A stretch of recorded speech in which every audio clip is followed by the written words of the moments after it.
نحمده ونصلي على رسوله الكريم بسم اللہ الرحمن الرحیم۔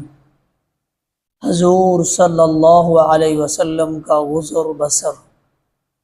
پیارے نبی صلی اللہ علیہ وسلم نے مکہ کی زندگی میں حصول معاش کے لیے تجارت و مزدوری کی۔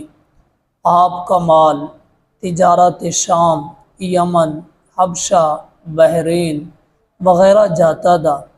مزدوری کے سلسلے میں فرمایا کہ میں مکہ والوں کی بکریاں چند قیراط پر چرایا کرتا تھا، صحیح البخاری۔ مدینہ کی زندگی میں مال غنیمت کا ایک مخصوص حصہ آپ کے لیے ہوتا تھا۔ اسی طرح آپ صلی اللہ علیہ وسلم ازواج مطہرات رضی اللہ تعالی عنہما کو خیبر کی بٹئی زمین سے 100 وسق غلہ خرچ کے لیے عنایت فرماتے تھے۔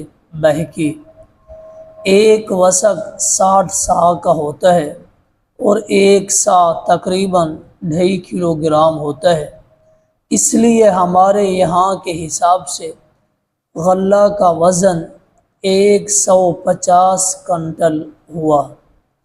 اس حدیث سے ہم اندازہ کر سکتے ہیں کہ پیارے نبی صلی اللہ علیہ وسلم کے کتنا غلہ پیدا ہوتا تھا اور آپ صلی اللہ علیہ وسلم کتنے بڑے امیر تھے۔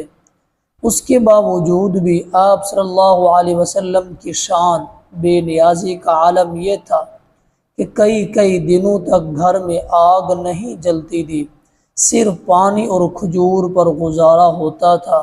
سچ ہے، سچ کہا، سلام اس پر کہ جس نے بادشاہی میں فقیری کی۔ رسول اکرم صلی اللہ علیہ وسلم ہدیہ و تحائف قبول کرتے تھے، دعوت منظور فرماتے تھے، البتہ صدقہ اور زکوٰۃ کا مال نہیں کھاتے تھے۔ صدقہ و زکوٰۃ کا مال کھانا آپ صلی اللہ علیہ وسلم اور آپ کے خاندان والوں پر قیامت تک کے لیے حرام ہے۔ وَمَا عَلَيْنَا إِلَّا الْبَلَاغُ الْمُبِينُ۔